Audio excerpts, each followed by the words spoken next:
मुंबईच्या महापौर पदाची निवड झाली. एकाच नाव समोर आलं की ज्याचा कोणी विचारच केला नव्हता. अखेर शिंदे गटाचा डाव फसला. मुंबई महापालिकेत भाजपची गुप्त युती झाली. अखेर महापौर कोण होणार त्याचं नाव फायनल झालं. मुंबई महापालिकेत महायुतीचा प्रचंड विजय झाला. पण महापौर कोणाचा होणार यावरून पेच सुरू होते. पहिला डाव टाकला होता शिंदेंनी. निकालानंतर काही तासात एकनाथ शिंदेंनी आपल्या नगरसेवकांना हॉटेलमध्ये पाठवलं. पण इकडे मुख्यमंत्री स्वित्झर्लंडमध्ये होते. सगळ्यांना वाटत होतं आता उपमुख्यमंत्री शिंदेंच्या अनुपस्थितीत सगळा गेम बदलला. पण अचानक एक फोन स्वित्झर्लंडला गेला आणि या फोनने सगळं चित्रच पलटलं. मुंबईला खरा धक्का आज बसला. आज दुपारी जे घडलं याचा कोणी विचारच केला नव्हता. एक अशी गुप्त युती समोर आली की ज्यामुळे मुंबईचं राजकारणच बदललं. खरं तर आज जे घडलं, आज दिवसभरात जे घडलं ते कालपेक्षा अगदी वेगळं होतं. काल परिस्थिती वेगळी होती, पण स्वित्झर्लंडला गेलेल्या एका फोनमुळे सगळं वातावरणच बदललं. सगळ्यांना वाटत होतं भाजपकडे बहुमत आहे. शिंदेंनी आपले उमेदवार हॉटेलमध्ये नेऊन ठेवलेत. भाजपला शिंदेंच्या शिवसेनेशिवाय पर्याय नाही. शिंदेंची मदत घ्यावीच लागणार. त्यामुळे शिंदेंच्या शब्दाला वजन येणार. शिंदे जे म्हणतील तेच भाजपला ऐकावं लागणार. पण अचानक एक अशी गुप्त युती झाली. एका अशा गुप्त युतीची बातमी समोर आली की ज्यामुळे शिंदे गटाचा हॉटेल डाव आता उलटणार. एक अशी गुप्त युती की ज्याचा स्वप्नात देखील विचार कोणीच केला नव्हता. आज सकाळपासून अशा भीषण घडामोडी घडत होत्या ज्या कुठल्या कॅमेऱ्यात रेकॉर्ड झाल्या नाही, ज्या टीव्हीला देखील आल्या नाही. कारण या गोष्टी पडद्यामागे अगदी गुप्तपणे घडत होत्या. आजचा दिवस हा मुंबई महापालिकेच्या निवडणुकीच्या निकालानंतर सगळ्यात मोठा धक्का देणारा दिवस ठरला. कारण की सगळी गणितच बदलली. भाजपची गुप्त युती आता कोणासोबत होणार या संदर्भात उद्धव ठाकरेंनी एक वाक्य वापरलं ज्यामुळे सगळ्या राजकारणाचा गेमच पलटला. ज्यामुळे आता शिंदेंचा डाव फसणार. मग मुंबई महापालिकेत भाजपची गुप्त युती कोणासोबत होणार आहे? ही गुप्त युती झाल्यानंतर कोणत्या पक्षाचा महापौर होणार? कोणाचं नाव समोर आलं? शिंदेंचा डाव कशा पद्धतीने फसणार? एका फोनमुळे असं काय बिघडलं की ज्यामुळे संपूर्ण मुंबईला धक्का बसला? चला जाणून घेऊया या प्रकरणाचा संपूर्ण सविस्तर रिपोर्ट. मुंबई महापालिकेची निवडणूक संपूर्ण राज्यासहित देशाचं लक्ष लागलं होतं. अखेर त्याचा निकाल लागला. भाजप आणि शिंदेंची शिवसेना यांनी यांच्या युतीला बहुमत मिळालं आहे. निकाल लागताच प्रचंड गोंधळ जल्लोष सुरू होता. राज्याचे मुख्यमंत्री देवेंद्र फडणवीस यांनी मुंबईच्या जनतेला शुभेच्छा दिल्या आणि महापौर महायुतीचाच होणार अशी ग्वाही दिली. सगळं नॉर्मल वाटत होतं. सर्वांना माहिती होतं की भाजप सर्वात मोठा पक्ष ठरलाय. पण त्यांचा मित्रपक्ष म्हणजे शिंदेंची शिवसेना यांची मदत घेतल्याशिवाय त्यांना मुंबई महापालिकेत सत्ता स्थापन करता येणार नाही हे सगळ्यांना माहिती होतं. आणि म्हणूनच निकालानंतर अवघ्या काही तासातच याचं चित्र बदलायला लागलं. पहिला डाव टाकला एकनाथ शिंदेंनी, ज्यामध्ये शिंदेंनी आपल्या विजेत्या उमेदवारांना हॉटेलमध्ये जाण्याचा आदेश दिला. सर्व 29 विजयी उमेदवार हॉटेलमध्ये जाऊन बसले होते. आता महाराष्ट्रात दुसऱ्या चर्चा रंगू लागल्या होत्या. आता शिंदे स्वतःचा महापौर करण्यासाठी दबाव टाकत आहेत अशी चर्चा रंगली होती. तर काही लोकांना 2.5 वर्षांचा त्या ठिकाणी एक सौदा अशा पद्धतीने होईल असं वाटत होतं की 2.5 वर्षांचा शिंदेंचा महापौर, 2.5 वर्षांचा भाजपचा महापौर अशा प्रकारची चर्चा दुसरीकडे सुरू होती. पण तिसरी चर्चा अशी होती, ती अशी भयानक चर्चा होती की ज्यामध्ये भाजप आपला दबाव टाकून आपलाच महापौर 5 वर्ष ठेवणार अशी चर्चा होती. पण निकाल लागल्यानंतर कोणालाही असं वाटलं नव्हतं की आज जे घडणार होतं त्याची कोणाला शक्यता वाटत नव्हती. खरंच आज एक अशी घटना घडली की जी गोष्ट कोणत्याही कॅमेऱ्यात कैद झाली नाही, ती कुठल्या माईकवर ऐकू आली नाही. पण मंत्रालयाच्या आसपास राजकीय वर्तुळात काही विशिष्ट फोन कॉल्समध्ये ही गोष्ट आता उघड झाली होती. 2 तासात संपूर्ण महाराष्ट्राचे एक अदृश्य खलबत सुरू झालं होतं. कोणी कोणाशी बोलत नव्हतं, कोण कोणाला काही सांगत नव्हतं, बाहेर कोणाला समजत नव्हतं. पण पडद्यामागे आज सगळ्या विचित्र हालचाली सुरू होत्या.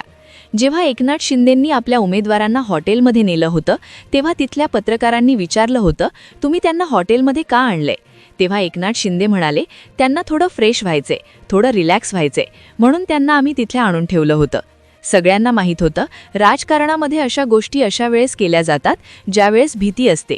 ती भीती म्हणजे पडद्यामागे चाललेल्या गुप्त हालचालींची, ज्यात तुमच्या हातातला खेळ कधी उलटा करू शकतात. सुरुवातीला लोकांना वाटत होतं शिंदे आपली बार्गेनिंग पॉवर वाढवतायत. काही म्हणत होते की 2.5 वर्षांचा फॉर्म्युला मांडणार. काही म्हणत होते शिंदे स्वतःचा महापौर बसवण्यासाठी दबाव टाकत होते. पण हे सगळं चित्र बाहेरचं होतं. खरा खेळ तर वेगळ्याच दिशेला सुरू होता. ही घटना निकाल लागल्यानंतर घडली होती. याची सगळ्या संपूर्ण महाराष्ट्राला हे सगळं माहिती होतं. काल रात्रीपर्यंत सगळ्यांना वाटत होतं शिंदेंनी आपला डाव यशस्वी केला, हॉटेलचा डाव यशस्वी होणार, हॉटेलला जी उमेदवार गेलेले आहेत त्याच्यावरूनच मुंबईचा महापौर कोण होणार हे सगळं ठरणार होतं. काल रात्रीपर्यंत चित्र वेगळं होतं, कारण की मुख्यमंत्री देवेंद्र फडणवीस स्वित्झर्लंडमध्ये. सगळ्यांना वाटत होतं आता सगळी सूत्र एकनाथ शिंदेंच्या हातात आहे. अनेकांना वाटत होतं आता शिंदेच निर्णय घेणार आणि त्यांच्या शब्दावर सगळं पुढचं ठरणार. राजकीय वर्तुळात ही भावना पसरत चालली होती. पण आजचा दिवस जेव्हा उजाडला तेव्हा वातावरण बदलायला लागलं. सकाळपासून काहीतरी वेगळं जाणवत होतं. काल जे आक्रमक होते ते शांत झाले होते. काल जे ठाम दिसत होते ते आता मोजून बोलत होते. काल जे गप्प होते ते आजही गप्प राहिले. राजकारणात ही शांतता सगळ्यात धोकादायक मानली जात होती. आज दिवसभरात एक फोन कॉल सतत चर्चेत राहिला, जरी तो फोन कॉल कोणी ऐकला नव्हता. ही कथा अशी होती की सकाळच्या सुमारास एका महत्त्वाच्या नेत्याचा फोन स्वित्झर्लंडला गेला. तिकडे मुख्यमंत्री देवेंद्र फडणवीस होते. हा फोन साधासुद्धा नव्हता. हा फोन एक संदेश होता. हा संदेश असा होता की जर आज काहीच केलं नाही तर उद्या चित्र पूर्ण पलटू शकतं. आणि या फोननंतर असं काहीतरी बदललं की ज्यामुळे स्वित्झर्लंडमधून प्रतिसाद आला. तो प्रतिसाद काय होता हे कुणालाच माहिती नाही. पण त्यानंतर महाराष्ट्रातल्या हालचालीला वेग अचानक बदलला. जे लोक काल रात्रीपर्यंत निर्धास्त होते ते आज सकाळपासून अस्वस्थ दिसू लागले होते. जे लोक काल दबावात होते ते आज थोडेसे सावरलेले वाटू लागले होते. आजचा दिवस मुंबईच्या राजकारणात केवळ साधा दिवस नव्हता, तर तो दशकातील सर्वात मोठा राजकीय भूकंप ठरणार होता. आज सकाळपासून मंत्रालयाचा परिसर, मलबार हिलवरील पॉश बंगले आणि अगदी राजभवनाच्या आसपासची लगबग काहीतरी अघटित घडणार असल्याचे संकेत देत होती. साधारणपणे जेव्हा राज्याचे मुख्यमंत्री परदेश दौऱ्यावर असतात तेव्हा प्रशासकीय पातळीवर एक प्रकारची शांतता असते. पण आज चित्र पूर्णपणे वेगळं होतं. आज सुट्टीचा दिवस असूनही मंत्रालयातील काही महत्त्वाचे कक्ष उघडले होते. काही खासगी सल्लागार आणि कायदेतज्ञांच्या गाड्यांची ये-जा वाढली होती. ही हालचाल फार उघड नव्हती, पण अत्यंत निर्णायक आणि गंभीर होती. खिडक्यांच्या पडद्याआड नेमक्या काय चर्चा सुरू आहेत, कोणते कागदपत्र तपासले जात आहेत हे सांगायला कोणीही अधिकृत व्यक्ती तयार नव्हती. पण राजकीय वर्तुळात एकच कुजबूज होती. शिंदेंचा कालचा जो हॉटेल प्लॅन होता तो आता तितका सरळ आणि सोपा राहिलेला नाही. मंत्रालयाच्या 6व्या मजल्यापासून ते उपमुख्यमंत्र्यांच्या बंगल्यापर्यंत सुरू असलेली ही धावपळ एका मोठ्या सत्ता संघर्षाची नांदी होती. शिंदेंनी आपल्या सर्व 29 नगरसेवकांना एकाच हॉटेलमध्ये एकत्र ठेवून जे संख्याबळाचं प्रदर्शन केलं होतं त्याला छेद देणारी एक समांतर आणि गुप्त सिस्टीम आज मुंबईच्या रस्त्यांवर सक्रिय झाली होती. या संपूर्ण प्रकरणाला फोडणी देण्याचं काम केलं ते शिवसेना नेते संजय राऊत यांच्या भूमिकेने. नेहमीप्रमाणे सकाळी 9च्या सुमारास जेव्हा राऊत प्रसारमाध्यमांसमोर आले तेव्हा त्यांच्या हातात काही कागदपत्र आणि डोळ्यात एक वेगळाच आत्मविश्वास होता. त्यांनी असे काही राजकीय बॉम्ब टाकले की ज्यामुळे युतीच्या गोटात, विशेषतः शिंदे गटात प्रचंड खळबळ माजली. राऊत म्हणाले, पडद्यामागे जे काही शिस्त आहे ते लवकरच ताटात येईल. अजून कोणाकडे किती संख्याबळ आहे याचे पत्ते आम्ही पूर्णपणे उघड केलेले नाहीत, आम्ही फक्त वाट बघतोय. त्यांच्या या विधानाने अफवांना अक्षरशः धुमारे फुटले.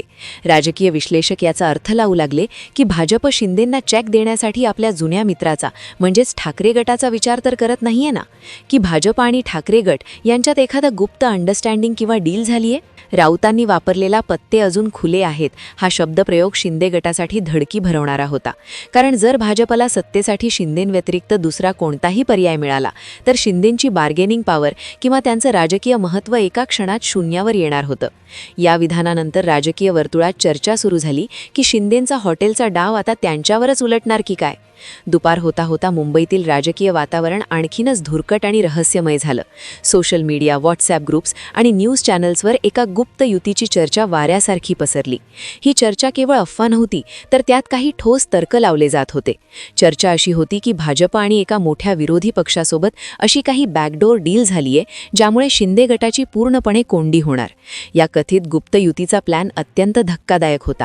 सूत्रांकडून मिळालेल्या माहितीनुसार ज्या दिवशी मुंबई महापालिकेत महापौर पदाची निवडणूक होईल त्या दिवशी विरोधी पक्षाचे ठराविक नगरसेवक सभागृहात गैरहजर राहतील. राजकारणात याला वॉलकआउट स्ट्रॅटेजी म्हणतात. म्हणजे उघडपणे शत्रू पक्षाला पाठिंबा द्यायचा नाही, पण मतदानाच्या वेळी अनुपस्थित राहून बहुमताचा आकडा खाली आणायचा. जर बहुमताचा आकडा खाली आला तर भाजपला आपला स्वतःचा महापौर बसवण्यासाठी शिंदे गटाच्या 29 नगरसेवकांच्या कुबड्यांची गरज पडली नसती. हा प्लॅन जर यशस्वी झाला असता तर शिंदेंचा हॉटेल प्लॅन पूर्णपणे निष्फळ ठरला असता. ही माहिती जशी जशी बाहेर आली तशी शिंदेंच्या गोटात प्रचंड अस्वस्थता आणि अविश्वास वाढला. त्यांना कळून चुकलं होतं की नगरसेवक हॉटेलमध्ये डांबून ठेवणं ही जुनी पद्धत झालीये. खरा खेळ तर आता मंत्रालयातून आणि फोन कॉल्सवरून फिरवला जात आहे. संध्याकाळी 4 ते 6च्या दरम्यान या संपूर्ण राजकीय थराराचा सर्वात मोठा क्लायमॅक्स पाहायला मिळाला. एक अशी बातमी आली जिने संपूर्ण महाराष्ट्राला हादरवून सोडलं. अफवा अशी पसरली की राज्याचे उपमुख्यमंत्री देवेंद्र फडणवीस यांनी स्वित्झर्लंडमधील आपल्या दौऱ्यातून थेट मातोश्रीवर फोन लावला आहे. अनेक न्यूज चॅनल्सनी ही ब्रेकिंग न्यूज म्हणून चालवायला सुरुवात केली. असं म्हटलं गेलं की उद्धव ठाकरेंनी भाजपला एका विशिष्ट अटीवर छुपा पाठिंबा देण्याचं मान्य केलं आहे, जेणेकरून मुंबई महापालिकेतून शिंदेंचं अस्तित्व संपवता येईल. ही बातमी वाऱ्यासारखी पसरत असतानाच उद्धव ठाकरे स्वतः कॅमेरासमोर आले. त्यांनी अत्यंत शांत, संयमित पण तितक्याच ठामपणे या सर्व अफवांचे खंडन केले. ते म्हणाले, आमची फडणवीसांशी कोणतीही चर्चा झाली नाही आणि अशा छुप्या युतीचा प्रश्नच उद्भवत नाही. ही निव्वळ भाजपची अफवा आहे. उद्धव ठाकरेंनी या गुप्त युतीचा जरी इन्कार केला तरी त्यांच्या देहबोलीतून आणि शब्दांच्या निवडीतून बरंच काही सूचित होत होतं. त्यांनी शिंदे गटावर ज्या पद्धतीने टीका केली त्यावरून हे स्पष्ट होतं की पडद्यामागे काहीतरी हालचाली नक्की सुरू आहेत. प्रश्न असा उरला की जर कोणतीही चर्चा झाली नाही तर मग ही फोन कॉलची वावडी उठवली कोणी? ही अफवा जाणीवपूर्वक अशा वेळी पसरवली गेली होती का जेव्हा शिंदे गटाला नमवण्यासाठी किंवा त्यांच्यावर मानसिक दबाव निर्माण करण्यासाठी त्याचा वापर करता येईल? रात्री उशिरापर्यंत या संपूर्ण घडामोडींचा वेग कमी झाला नव्हता. राजकीय तज्ज्ञांच्या मते भाजप सध्या वेट अँड वॉचच्या भूमिकेत आहे. भाजपला हे चांगलंच ठाऊक आहे की मुंबईवर राज्य करायचं असेल तर त्यांना एकतर शिंदेंच्या अटी मान्य कराव्या लागतील किंवा ठाकरेंबरोबरची छुपी हातमिळवणी करावी लागेल. पण ठाकरेंबरोबरची युती ही भाजपसाठी डबल एज ठरू शकते, कारण यामुळे हिंदुत्वाच्या मुद्द्यावरून त्यांच्यावर टीका होऊ शकते. दुसरीकडे शिंदे गट आता अधिक सावध झाला आहे. हॉटेलमधील नगरसेवकांवरचा पहारा वाढवण्यात आला आहे आणि कोणत्याही परिस्थितीत आपलं महत्त्व कमी होऊ नये यासाठी एकनाथ शिंदे स्वतः स्वित्झर्लंडमधून हालचालींवर लक्ष ठेवून आहेत. मुंबईच्या गादीवर कोण बसणार हे आता केवळ मतदानावर नाही तर इगो, बदला आणि सत्ता या तिन्ही गोष्टींच्या मिश्रणावर ठरणार आहे. मित्रांनो, तुम्हाला काय वाटतं? उद्धव ठाकरेंनी दिलेला नकार हा कायमचा आहे की ही एक मोठी राजकीय चाल आहे? शिंदे गटाचा हॉटेल डाव यशस्वी होईल की भाजप आपल्या चाणक्य नीतीने सर्वांना चकित करेल? तुमचं मत कमेंटमध्ये नक्की कळवा. राजकारणातील अशाच सखोल आणि धक्कादायक घडामोडींसाठी चॅनलला सबस्क्राईब करायला विसरू नका.